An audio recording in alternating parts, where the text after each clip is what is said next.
ગણેશ ગોંડલ ફરી એકવાર ચર્ચાઓમાં આવ્યા છે. ખોડલધામમાં ગણેશ ગોંડલને આમંત્રણ આપવામાં આવતા અત્યારે પાટીદારોમાં બબાલ મચી છે. એક ઓડિયો સોશિયલ મીડિયામાં વાયરલ થઈ રહ્યો છે, જેમાં ચીમકી પણ આપવામાં આવી છે. શું છે આખો મામલો, જાણીએ આ વિડીયોમાં. નમસ્કાર, હું અમરીન અને તમે જોઈ રહ્યા છો નિર્ભય ન્યૂઝ. ખોડલધામમાં ગણેશ ગોંડલને આમંત્રણ આપવામાં આવતા અને જાહેરમાં તેમને સ્ટેજ પર સ્થાન આપવામાં આવતા અત્યારે પાટીદારોમાં બબાલ મચી છે. એક ઓડિયો વાયરલ થઈ રહ્યો છે, જેમાં પાટીદાર નેતા રાજુ સખિયા અને ખોડલધામના રાજુ સોજિત્રા વચ્ચે બરાબરની વાતચીત થઈ રહી છે. ઓડિયો વાયરલ થઈ રહ્યો છે, જેમાં પાટીદાર નેતા ખોડલધામના રાજુ સોજિત્રાને ખખડાવી રહ્યા છે અને કહી રહ્યા છે કે જેના પિતાએ અમારા પાટીદાર લોકોના 3 મર્ડર કર્યા હોય તેના પુત્રને તમે મંચ ઉપર સ્થાન આપો છો. જો હવે પછી ગણેશ ગોંડલને ખોડલધામમાં સ્થાન આપવામાં આવશે અથવા તેને આમંત્રણ આપવામાં આવશે તો જાહેર કાર્યક્રમમાં બબાલ થશે તેવી ચીમકી પણ પાટીદાર નેતા દ્વારા આપવામાં આવી છે. અત્યારે તો આ ઓડિયો સોશિયલ મીડિયામાં ખૂબ જ વાયરલ થઈ રહ્યો છે. લોકો ચર્ચાઓ કરી રહ્યા છે. પહેલા તે ઓડિયો સાંભળીએ જે અત્યારે સોશિયલ મીડિયામાં વાયરલ થઈ રહ્યો છે. હા, બોલો બોલો. મજામાં રાજુભાઈ? મજા બોલો બોલો. સોરી હો, હું તમે મને આમંત્રણ આપ્યું પણ આવી નથી આવી ગયો. મારે થોડુંક વાવેતરનું ને એવું બધું હતું ને, એટલે તેથી એમ થયું ધોકા જેવું હતું ને, એટલે બધા કામ હતા એ રોટાવેટર હાંકવાનું ને એવું બધું હતું, એમાં મતતો તો આવી નથી ગયો. ભલા મારા ઘડીક ટાઈમ લઈ લીધો તો સારું હતું. પછી સોશિયલ મીડિયામાં કાર્યક્રમ જોયો, બહુ સારો ગયો. બસ તો પણ એક દુઃખ થયું ભાઈ, ખોડલધામના નામ ઉપર તમે કાર્યક્રમ કરો ને ગણેશ આવે તો આપણે રાજુભાઈ નથી કહેતા. તમે કહેતા નથી તો આયોજન તમારું હોય તો નો જ આવવો જોઈએ ને. 2 દી પછી જ ક્ષત્રિય સમાજનો સ્નેહ મિલનનો કાર્યક્રમ હતો રેલવે સ્ટેશન પાસે રાજપૂત વાડીએ. ત્યાં તો કોઈ હતા નહીં આપણા વાળા. જેના કહેવાથી આવે છે એને તમે એટલું તો કયો કાકાવેન કે આયોજન અમે કરી, ખોડલધામના નામનો ઉપયોગ આવી રીતે કરવાનો રાજુભાઈ.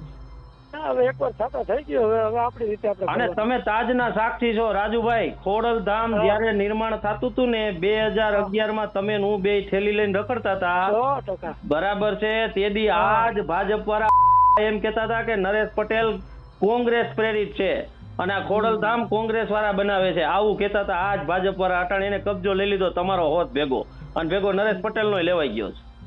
ખરેખર યાર જોવો તો ખરા યાર, આવી રીતે નામનો ઉપયોગ કરવાનો છે, આ રીતે સમાજને દોરી જવાનો છે યાર. આયોજન તમે કરો ને કોક તમને આમંત્રણ દઈ દે, અને એવા ગણેશ જેવા દૂષણને જેના બાપે 3 મર્ડર લેવા પટેલ સમાજના કર્યા હોય એવાને આ વસ્તુ વ્યાજબી થાય. હવે તમને છેલ્લી વાર ને પહેલી વાર કહું છું, ખોડલધામના નામ ઉપર કઈ કામ થશે એટલે અમે અમારી ટીમ સાથે આવી જશું. ન્યા કોઈ બીન પટેલ આવ્યો હોય છે એટલે માથાકૂટ થાય, અને ઈ બધી રીતની માથાકૂટ થાય. અને ધમકી સમજવી હોય તો ધમકી સમજજો, વિનંતી સમજવી હોય તો વિનંતી સમજજો, બરાબર છે.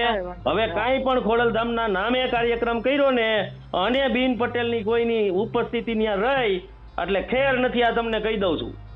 બરાબર. હવે વાળા બરે સમજાય છે. ખોડલધામના પાયા છાપવાના હતા તેથી કારા તડકે આપણે, અને તેથી આ પટેલ બધા એમ કેતા હતા કે આ નરેશ પટેલ કોંગ્રેસીઓ છે, બરાબર. અને મનમોહનસિંહ ની હારે એના ફોટા છે કે એને સન્માનિત કરેલો છે. સતજોતા ટ્રસ્ટ છે ને, મનમોહનસિંહ ચલાવે છે અને એની નીચે આ નરેશ પટેલ કામ કરે છે કે આ કેતા હતા ને જે અટાણે તમારો કબજો લઈ લીધો છે. બરાબર. ખોડલધામના નામ ઉપર તો આ વ્યાજબી છે જ નહીં રાજુભાઈ. તમે એવું સમજતા હોય કે તમને કોઈ કહેવા વાળું નથી તો આ કઈ સંસ્થા કોઈના બાપની નથી હો. ભલે તમારી પાસે હોદારિયા તમને જવાબદારી કોઈ હોય, ભલે હું નરેશ પટેલને પત્ર લખવાનો છું, અને આ બાબતે હવે તમને હું ચોખવટ કરું છું કે જો આ બાબતે હવે તમારો કોઈ ફાલતુ હાલતું આવ્યો એટલે ન્યા માથાકૂટ થાય, એવી જ માથાકૂટ થાય વિનુ સંગાડાની અને જે કન્યા છાત્રાલયમાં થઈ હતી ને એવી. ભલે જે 2 જીવ હજી દેવા પડે, સમજાય છે ને આમાં? એમાં મને શું કહેવાનું તો આયોજન કોણ કરે છે? ખોડલધામના કોણ હતા? ટેમ્પલેટ કોને બધાને બાંટ્યા હતા? આમંત્રણ કોને દીધું હતું બધાને? એ તો એને બધા કર્યું હોય, મોટા બધા ભેગો કરી કરી. આપણે ક્યાં એકલાનું હતું? એકલાનું એટલે કેવી રીતે? કેમ એકલાનું એટલે? આપણે એક સંસ્થાનું થોડુંક હતું ખોડલધામ. સંસ્થાનું એકનું જ હતું ને. લેટો તમે જે ટેમ્પલેટ મોકલ્યા સંસ્થાના જ મોકલેલા જ બધાને. એ તો મેં તમને મોકલ્યું હોય, મેં મારું પ્રશ્ન તમને મોકલ્યું ભાઈ. પર્સનલ કાંઈ નથી, બધાને એ જ મોકલેલા છે. મારા ગામમાં બધા ખોડલધામના જેટલા વ્યક્તિઓ હતા એને બધાને ઈ જ મોકલેલું હતું. તમે મને જે મોકલું ઈ સેમ ટુ સેમ એને મોકલું હતું.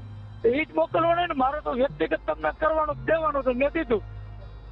વ્યક્તિગત એટલે ખોડલધામના નામ ઉપર કામ કરો છો તમે, અને તમે આવા દૂષણોને તો મોટા કરવા નીકળ્યા છો, તો તમને આવો અધિકાર દીધો જ કોને? કોઈ નથી દીધો ભાઈ, અમે કોઈને લીધો નથી, દીધો નથી. તો પછી આ તમારી બંધ કરજો ને થાય એમ છે માથાકૂટ હવે. કાંઈ વાંધો નહીં, હાલો. બરાબર. આ પહેલી વાર ને છેલ્લી વાર તમને કોઈ દી મેં કીધું નથી. આની પહેલા તમે ગણેશને બોલાવ્યો હતો, અને આટલો બધો શોખ હોય ને તો પર્સનલ કરો આપણા બાપુજીના નામ ઉપર. બરાબર છે.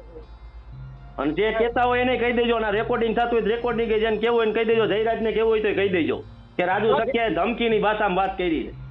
કાંઈ વાંધો નહીં, મારામાં રેકોર્ડિંગ હોય ને કોઈને કરતોય નથી. હા, અને આ થાહે, અને આ વાયરલ થાહે. કાંઈ વાંધો આ ધંધો તમે બંધ કરી દેજો હવે ગોંડલમાં. અને નરેશ પટેલને કહીજો તમે તમારે કેવું હોય તો ગોલાએ જા, ધમકીની ભાષામાં વાત કરી.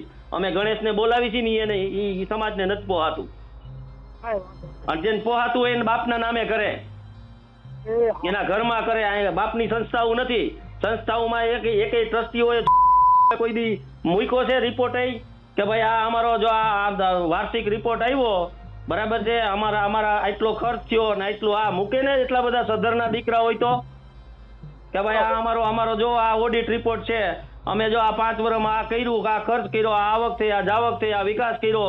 કાંઈ એટલા બધા ઓલા છે મૂકતા નથી. બધી સંસ્થાઓ બાપની કરીને બેહી ગયા છે.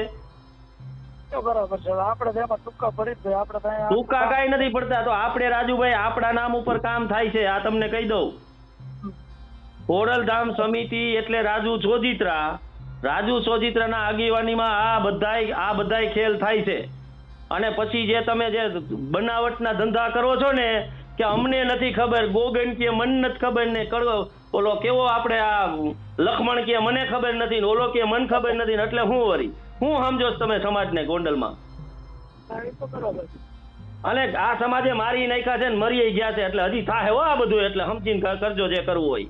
કહેજો રમેશ ધડુકને વિઠ્ઠલ ધડુકને જેને તમને જે તમારા આકા જે આંગળી સીધતા હોય ને બધાને કહેજો ક્યાં થાય છે ના થવાનું છે. અને હવે વિવાદિત રીતે જિંદગી જીવવાની છે રાજુ સોજિત્રા, તમને કહી દઉં. કારણ કે તમે તાજના સાક્ષી છો. આજ કેતા હતા ને કે આ નરેશ પટેલ કોણ છે, હવે સીધો કબજો લઈ લીધો. આમ તો ગણેશ ગોંડલ અત્યારે અનેક વાર ચર્ચાઓમાં આવ્યા, વિવાદોમાં રહ્યા, પરંતુ ફરી એકવાર આ વિવાદ ઉઠ્યો છે. ગણેશ ગોંડલને ખોડલધામમાં જાહેર સ્ટેજ પર સ્થાન આપવામાં આવતા અત્યારે પાટીદારોમાં નારાજગી જોવા મળી રહી છે. ગણેશ ગોંડલને દિવાળીના બીજા દિવસે ધોકો પડતર દિવસ હતો ત્યારે ખોડલધામમાં સ્નેહ મિલનનો એક કાર્યક્રમ યોજવામાં આવ્યું, અને સ્નેહ મિલનના કાર્યક્રમમાં તેમને સ્ટેજ પર સ્થાન આપવામાં આવતા પાટીદારો અત્યારે નારાજ છે. આ ઓડિયો જે સોશિયલ મીડિયામાં વાયરલ થઈ રહ્યો છે, જે ચીમકી પણ આપવામાં આવી છે કે જો હવે ખોડલધામમાં ગણેશ ગોંડલને સ્થાન આપવામાં આવ્યું, આમંત્રણ આપવામાં આવ્યું તો જાહેર કાર્યક્રમમાં બબાલ થશે. આ ચીમકી અને આ ધમકીને લઈને તમારું શું માનવું છે અમને કમેન્ટ કરી ચોક્કસથી જણાવજો, તથા અમારી ચેનલ નિર્ભય ન્યૂઝને લાઈક, શેર અને સબસ્ક્રાઇબ કરવાનું ભૂલશો નહીં. આભાર.